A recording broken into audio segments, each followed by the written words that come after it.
What's happening, crypto fam? Happy Monday. Good afternoon and welcome back to Love for Crypto. I'm Scott and it's a pleasure to have you here and appreciate you taking the time out to consume the content. So thank you. Been a little ill today, so there was no morning video.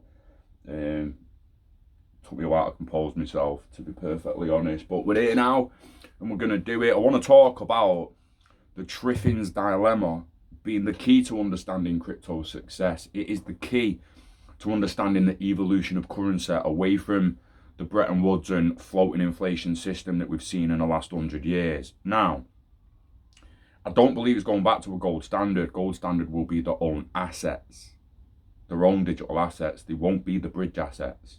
They just won't be. Triffin's dilemma is the key to understanding crypto success.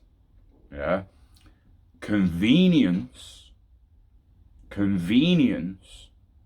is key to understanding the Internet of Values success and it beyond cryptocurrencies, it beyond currencies altogether and moving more in to assets, right? I'm going to read a couple of paragraphs from a couple of different articles.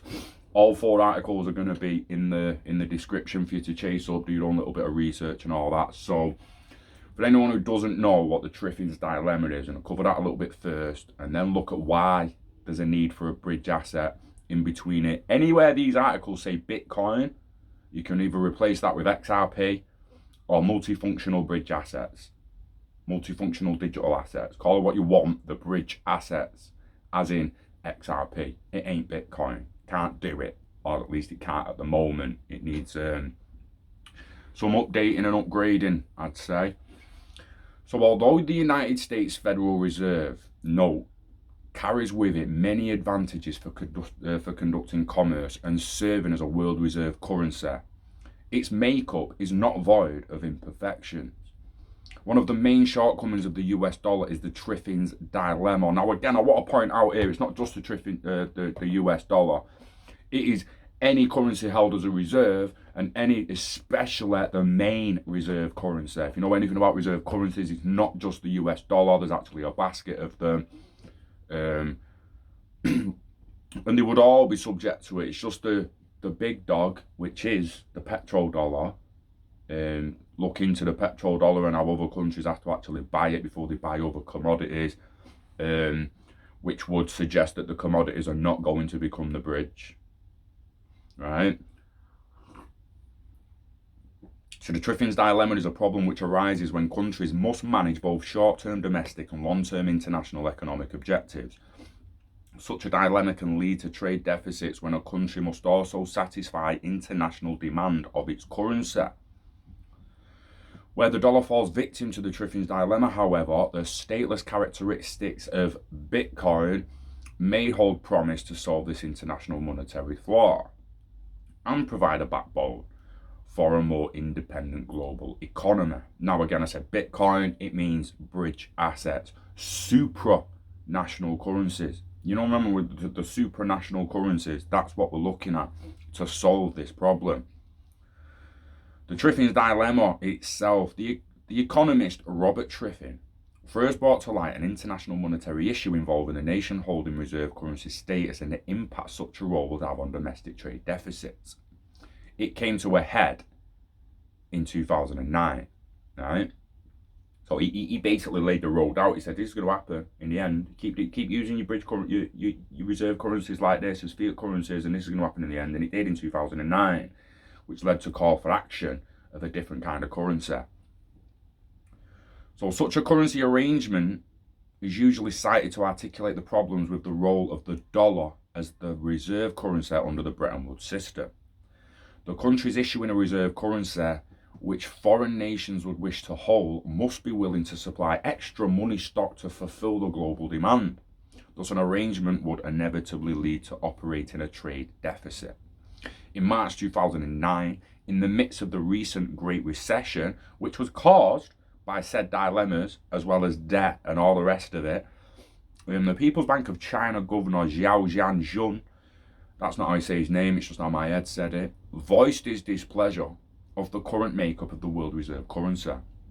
Known for his reformist tendencies, Zhao Chuan, think it's more said, made clear the need for creating an international reserve currency that is disconnected from individual nations, such as an international reserve currency. He insisted could provide stable value, rule-based issuance, and manageable supply, necessary for achieving prolonged financial prosperity.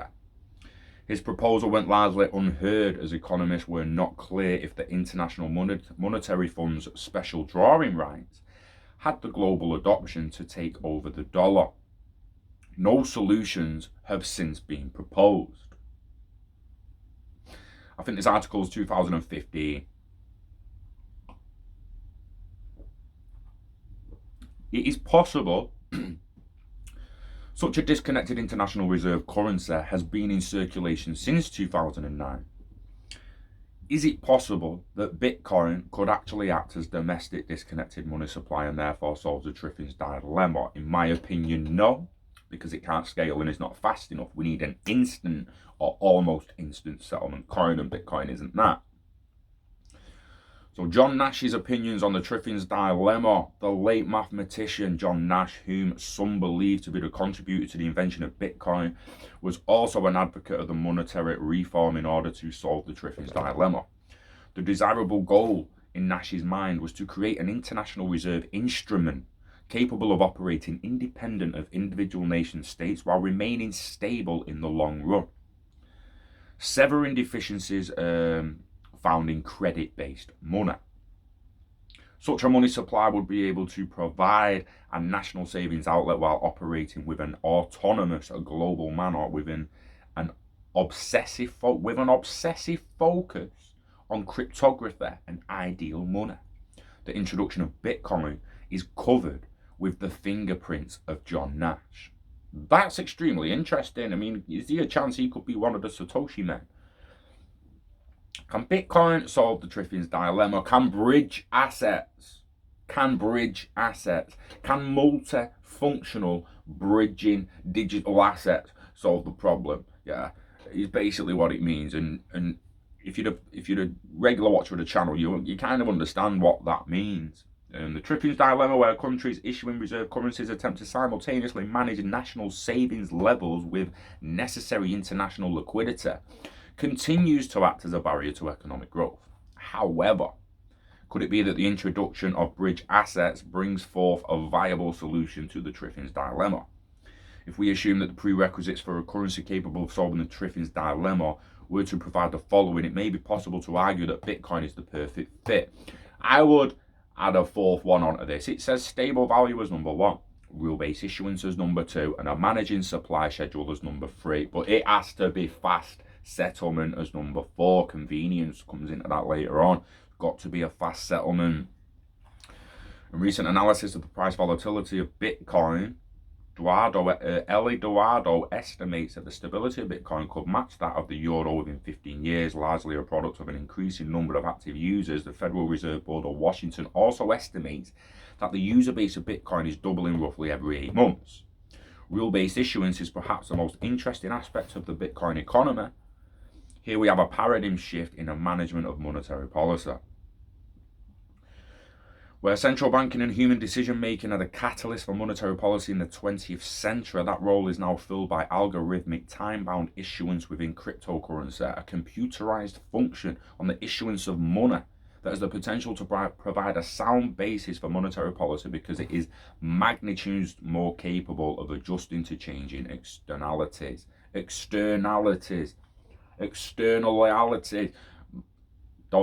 jaw don't want to be able to say that. External, it is.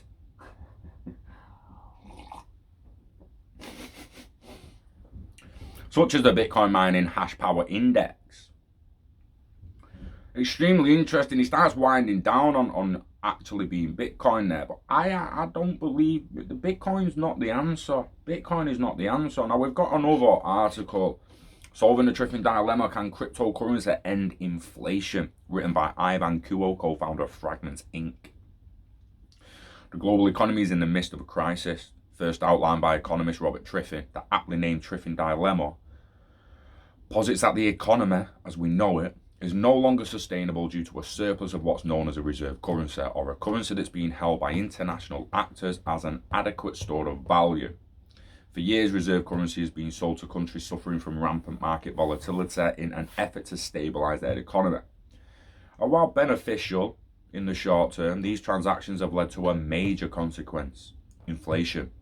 Over time, Triffin argues countries will be forced to print more currency to keep their infrastructures afloat, increasing supply, decreasing value, and hindering global economic growth. This prediction was made in 1959, yet its sentiments still ring true today.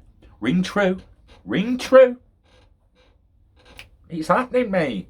It's happening. It's been happening for 11 years, 12 years, and they still can't fix it without being honest about it. I'm not going to come out in mainstream media and say, look, we've got this problem that we've had for 70 years and we won't really figure it out, but these bridge assets like XRP have figured it right out, mate. We're just trying to figure out a way of ushering in the new system while making the least amount of millionaires as possible. And we still want to try and maintain a little bit of control. Blah, blah, blah, blah, blah. The Triffin's dilemma is a conflict of near and long-term financial interests. Historically, a country's decision to increase the supply of its currency was seen as a powerful tool to unlock global commerce and stimulate economic activity. However,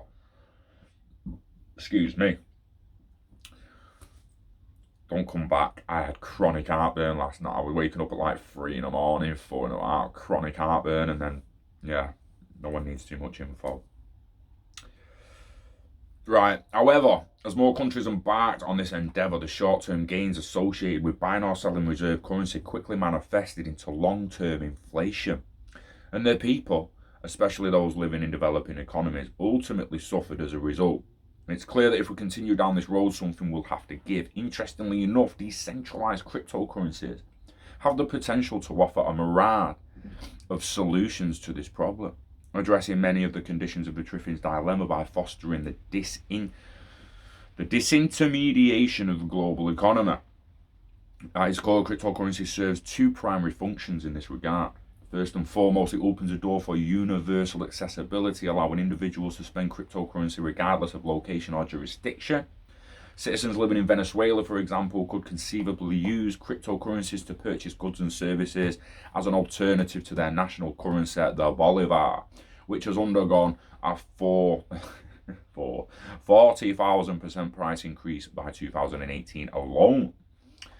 Secondly, cryptocurrencies lay the groundwork for the creation of an independent economy, separating market value from the shifting sentiments of domestic and international policies. If hypothetically a recession were to occur in the United States, the Department of Treasury couldn't conceivably compel Bitcoin to create more supply, ensuring that its purchasing power remains undiminished by the cycles of inflation. Interesting. Like I say, guys, go and do your own research on this. Dig into the articles yourself, dig into the data yourself, see what you come up with, go into the comments, let us know what you think, because it's super interesting. Unfortunately, most cryptocurrencies, at least in their current iteration, have one major contingency: volatility. Volatility. At present, the Bitcoin Volatility Index is around 2.77%, which, while lower than its February 2018 peak of 7.49%, is still significantly higher than the volatility of gold at 1.20%. And other major fiat currencies at 0.5 and 1%. To the general public, speculative nature of cryptocurrency creates the perception or misconception that they aren't an adequate store of value, presenting a strong deterrent for individuals living in high volatility economies. But even for fully indoctrinated Bitcoin believers, it's difficult to imagine that the predetermined supply of any cryptocurrency will allow it to become stable in the short term.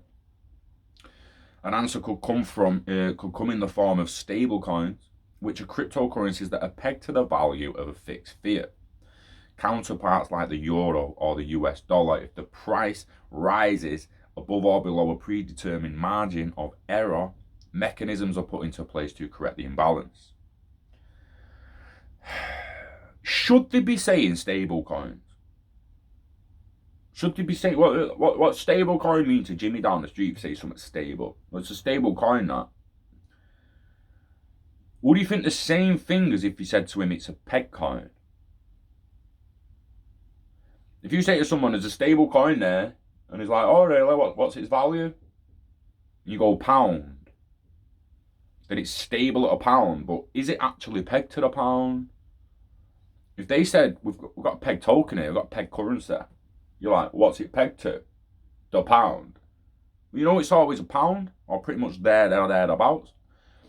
Is USDT a stable coin or a pegged coin? I mean, in my head, it's pegged, it's not stable. It goes from 99 cents to $1.01 all the fucking time. But it's pegged as close as it possibly can be at any given moment to the dollar. It's interesting when you're using terminology like that. It's a weird one. It is a weird one.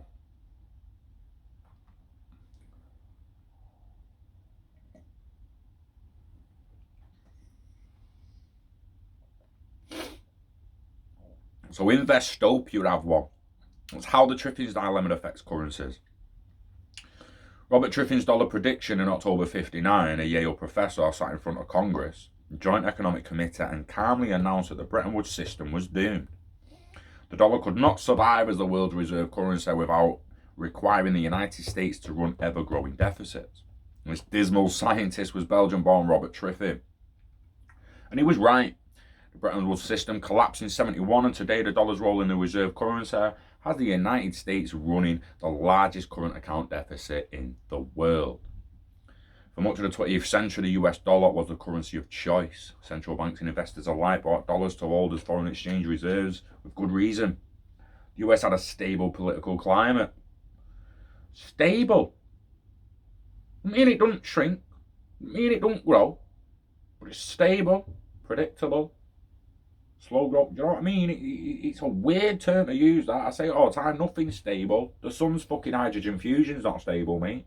Might be on our timeline of 80 years to 100 years, but it ain't. It's not fucking stable in terms of the cosmos. Is it? Fuck. Solar system's wobbling like fuck, mate.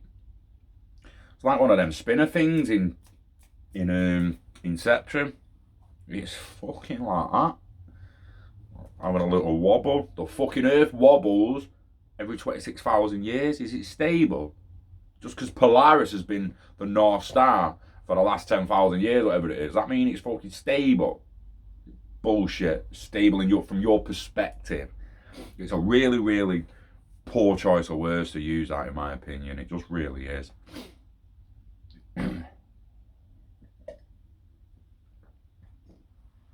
So Investopia mentions the reserve currency paradox. Becoming a reserve currency presents countries with a paradox.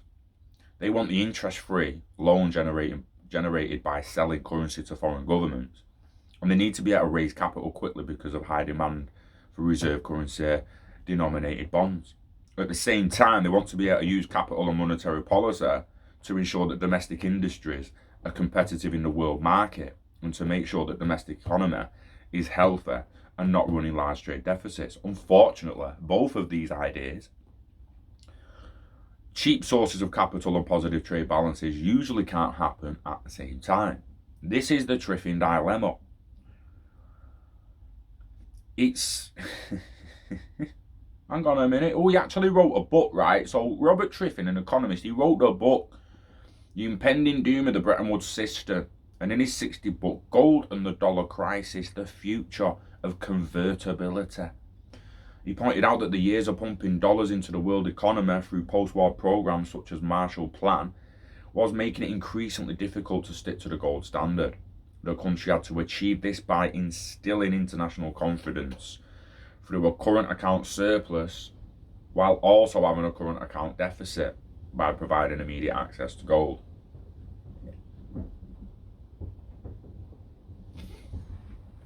It gets complicated. Have a little look at it yourself, right?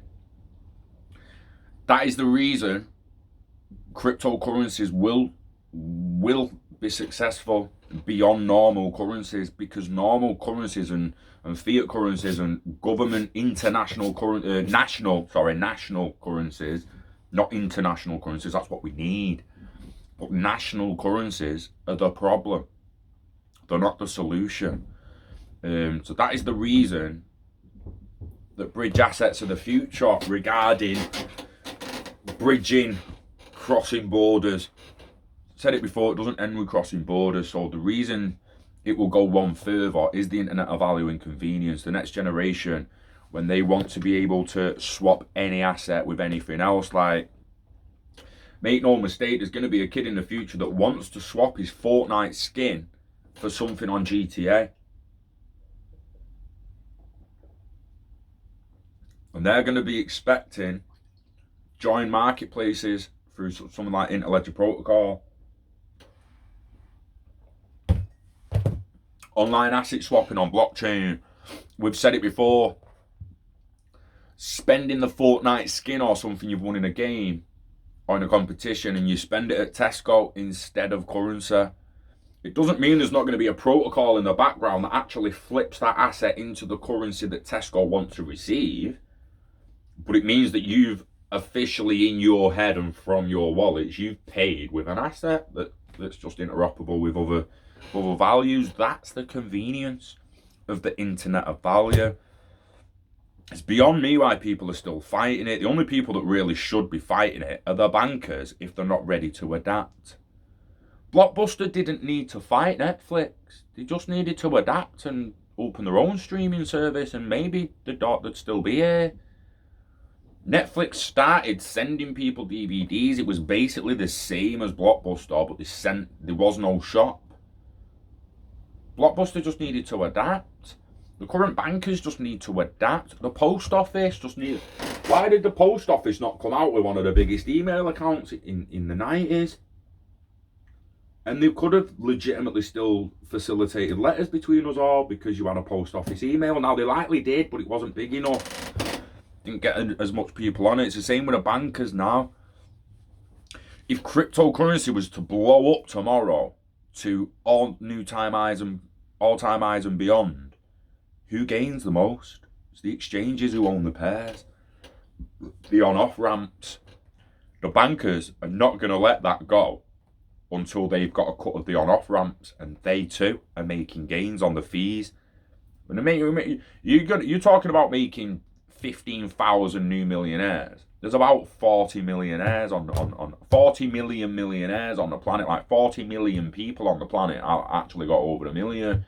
You're talking about making like up to another million of them, so we go at like 41, 42 millionaires on the planet. It's not that much, but they'll still want to limit it.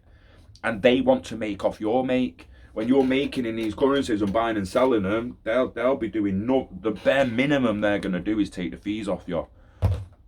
We know Binance and everyone else has been earning an absolute fortune in fees, and the bankers will be wounded that they're not getting a piece of that pie, and they're not going to let it grow any bigger regarding the internet of value before they've got a massive piece of the pie. I can see commercial banks becoming exactly the same and no different than the current exchanges we see today, where there's multiple pages of different kinds of assets. You go to commodities, to currencies, to digital assets, to NFTs, to all sorts. It's coming, and people just want to spread FUD about it and all that, but just don't listen to it. We know in our art, just like some people knew in the early 90s, the email was going to be massive, the internet was going to be massive, it's going to get all these new kinds of technologies emerging from it, but we just didn't know quite what they were. They was all right. It was all right. Google came, Facebook came, Amazon came, YouTube came. It's all been built, and now we've got stuff that's blockchain capable, an internet of value being built. It's absolutely unbelievable, and it amazes me how many people can't just sit back and just go, yeah, it's going to happen. We're just a little unsure about exactly how it's going to happen and how fast it's going to happen. But on that note, I think it's time for me to try and eat and see if I can hold it down. Yeah.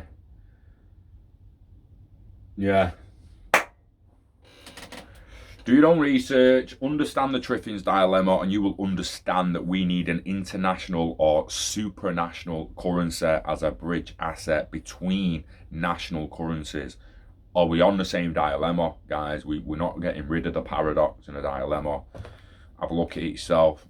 Wishing health and happiness to you and yours. Enjoy the rest of your week. Yeah, invest in yourself, invest in the internet of value, turn hobbies into revenue, live long and hodl it all till you're ready to let it go. Yeah, we love crypto, love the internet of value, love bridge assets, and we love you. Till next time, peace.